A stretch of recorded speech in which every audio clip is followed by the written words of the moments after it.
ഞങ്ങളിപ്പോൾ നിൽക്കുന്നത് കലോത്സവത്തിൻ്റെ പ്രധാന വേദിയുടെ മുൻപിലാണ്. ഫയർഫോഴ്സ് എന്ന് പറഞ്ഞാൽ നമുക്കറിയാം, ഇതുപോലെ സന്നദ്ധമായിട്ടുള്ളൊരു സേന സംസ്ഥാന തലത്തിൽ മറ്റൊന്നുമില്ല എന്ന് പറയേണ്ടി വരും. അതുപോലെയാണ് വെള്ളവും ഫയർഫോഴ്സും തമ്മിൽ അഭേദ്യമായ ബന്ധമാണ്. കലോത്സവത്തിൻ്റെ പ്രധാന വേദിയിൽ തീ അണയ്ക്കാൻ വേണ്ടി മാത്രമല്ല ഫയർഫോഴ്സ് വെള്ളം ഉപയോഗിക്കുന്നതെന്ന് തെളിയിക്കുകയാണ്. കാരണം ഇവിടെ എത്തുന്ന ഓരോരുത്തർക്കും കുടിവെള്ളം നൽകുന്ന ഒരു കർമ്മത്തിലേക്കാണ് ഫയർഫോഴ്സിൻ്റെ ഒരു association, Kerala fire service association ഏർപ്പെട്ടിരിക്കുന്നത്. പ്രധാന വേദിക്ക് മുൻപിലായി പ്രത്യേക ഒരു സ്റ്റാൾ തയ്യാറാക്കി ഇവിടെ എത്തുന്ന ഈ വെയിലത്ത് വാടി വലഞ്ഞെത്തുന്നവർക്ക് കുടിവെള്ളം നൽകുകയാണ് അവർ. നമുക്ക് അവരോട് തന്നെ ചോദിച്ചറിയാം എങ്ങനെയാണ് ഈ ഒരു ഉദ്യമത്തിലേക്ക് കടക്കാൻ കാര്യം. പ്രധാനമായിട്ടും സംസ്ഥാന സ്കൂൾ കലോത്സവങ്ങൾ നടക്കുന്നതെല്ലാം തന്നെ ജനുവരി മാസത്തിലാണ്. അപ്പോൾ സ്വാഭാവികമായിട്ട് ചൂടിൻ്റെ ആരംഭമാണ് ജനുവരി മാസം എന്ന് പറയുന്നത്. അപ്പോൾ ഞങ്ങൾ കഴിഞ്ഞ എല്ലാ വർഷങ്ങളിലും സംസ്ഥാന സ്കൂൾ കലോത്സവം നടക്കുന്ന പ്രധാന വേദിയുടെ മുന്നിലായിട്ട് തന്നെ ഇതുപോലെ വളരെ വിപുലമായ ഒരു കുടിവെള്ള വിതരണം ഞങ്ങൾ നടത്താറുണ്ട്. അപ്പോൾ സാധാരണ രീതിയിലുള്ള ഒരു കുടിവെള്ള വിതരണമല്ല, തിളപ്പിച്ചാറിയ ഔഷധക്കോട്ടോട് കൂടിയിട്ടുള്ള കുടിവെള്ള വിതരണമാണ്. അപ്പോൾ പുലർച്ചെ നമ്മുടെ ജീവനക്കാർ ഇവരെല്ലാം തന്നെ ഫയർ സർവീസിലുള്ള ജീവനക്കാരാണ്. അപ്പോൾ എല്ലാ വേദിയിലും 25 വേദികളാണ് നമുക്ക് ഈ 64ാമത് സംസ്ഥാന സ്കൂൾ കലോത്സവത്തോടനുബന്ധിച്ചുള്ള വേദികൾ എന്ന് പറയുന്നത്. ആ വേദികളിലെല്ലാം തന്നെ നമ്മുടെ ജീവനക്കാർ ഡ്യൂട്ടി എടുക്കുന്നുണ്ട്. ഞങ്ങളെല്ലാവരും ഇന്നലെ ഡ്യൂട്ടിയിലുള്ള ആളുകളാണ്. ഞങ്ങളുടെ ലീവിലും റെസ്റ്റിലുമാണ് ഞങ്ങൾ ഇങ്ങനെ ഒരു ഉദ്യമം ഞങ്ങൾ ഏറ്റെടുത്തിരിക്കുന്നത്. അപ്പോൾ പുലർച്ചെ ഏകദേശം ഒരു 3 മണിക്ക് ഇതിൻ്റെ പരിപാടി ഞങ്ങൾ ആരംഭിക്കും.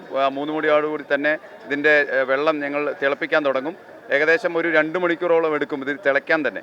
പിന്നീട് ഇത് ആറിയതിന് ശേഷമാണ് വിതരണം ചെയ്യുന്നത്. ഈ വേദിയിലേക്ക് കടന്നു വരുന്ന ഈ മത്സരാർത്ഥികൾ അല്ലെങ്കിൽ അധ്യാപകർ, അതുപോലെ തന്നെ രക്ഷിതാക്കൾ, നാട്ടുകാർ, അവർക്കെല്ലാം തന്നെ അവരുടെ ദാഹം അകറ്റാൻ വേണ്ടിയിട്ടാണ് ഞങ്ങൾ ഇങ്ങനെ ഒരു ഉദ്യമം കഴിഞ്ഞ വർഷങ്ങളായിട്ട് ഞങ്ങൾ നടത്തി വരുന്നത്. സാധാരണ ശാസ്ത്രീയമായി നമ്മൾ തീ അണയ്ക്കുകയാണ് ചെയ്യുന്നത്, ഇവിടെ ശാസ്ത്രീയമായി കുടിവെള്ളം കൊടുക്കുകയാണ് അല്ലേ? ഇതിൽ എത്രത്തോളം ഒരു സംതൃപ്തിയുണ്ട്? അതെ. ഫയർ സർവീസ് എന്ന് പറയുന്നത് വളരെ സാമൂഹികപരമായിട്ടുള്ളൊരു ഉത്തരവാദിത്തമുള്ള ഒരു ജോലിയാണ്. അപ്പോൾ അങ്ങനെ ഒരു സോഷ്യൽ കമ്മിറ്റ്മെൻറ്റ് ഭാഗമായിട്ടാണ് ഇങ്ങനെ ഒരു കുടിവെള്ള വിതരണം ഞങ്ങളെല്ലാ വർഷങ്ങളിലും നടത്തി വരുന്നത്.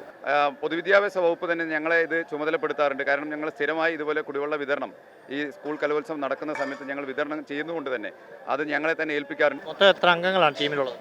ഞങ്ങൾ ഇപ്പോൾ നിലവിൽ 25 വേദികളായിട്ട് 75ഓളം ആളുകൾ ഡ്യൂട്ടി ചെയ്യുന്നുണ്ട്. ഇത് കൂടാതെ ഓരോ ദിവസവും 15ഓളം ജീവനക്കാർ ഇതിനു വേണ്ടി ഞങ്ങളുടെ മറ്റ് ലീവുകളെല്ലാം എടുത്തുകൊണ്ടാണ് ഈ പരിപാടിയായിട്ട് ബന്ധപ്പെട്ടുകൊണ്ട് ഞങ്ങളിപ്പോൾ ചെയ്തുകൊണ്ടിരിക്കുന്നത്.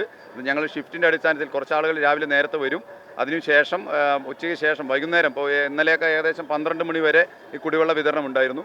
അങ്ങനെ ഈ വേദിയുടെ പരിപാടി എപ്പോഴാണോ അവസാനിക്കുന്നത് അപ്പോൾ മാത്രമേ ഞങ്ങളിത് ഈ കുടിവെള്ള വിതരണം ഇവിടെ അവസാനിപ്പിക്കുകയുള്ളൂ. എന്തായാലും ഇത്തരത്തിലുള്ള ഒരു വലിയൊരു ഉദ്യമത്തിലേക്കാണ് അവർ കടന്നിരിക്കുന്നത്. എല്ലാ വർഷത്തെയും പോലെ ഇത്തവണയും വിവിധ തരത്തിലുള്ള ഔഷധ കൂട്ടുകളടങ്ങിയ വെള്ളമാണ് ഇത്തരത്തിൽ ഈ ഒരു സേന നൽകുന്നത്. എന്തായാലും അവരുടെ ഈ സേവനത്തിന് നമ്മളൊരു ബിഗ് സല്യൂട്ട് തന്നെ നൽകുകയാണ് TCBയുടെ വക. ക്യാമറമാൻ കൃഷ്ണ മാക്കേമലിനൊപ്പം അഭിജിത്ത് തലച്ചറ, TCB.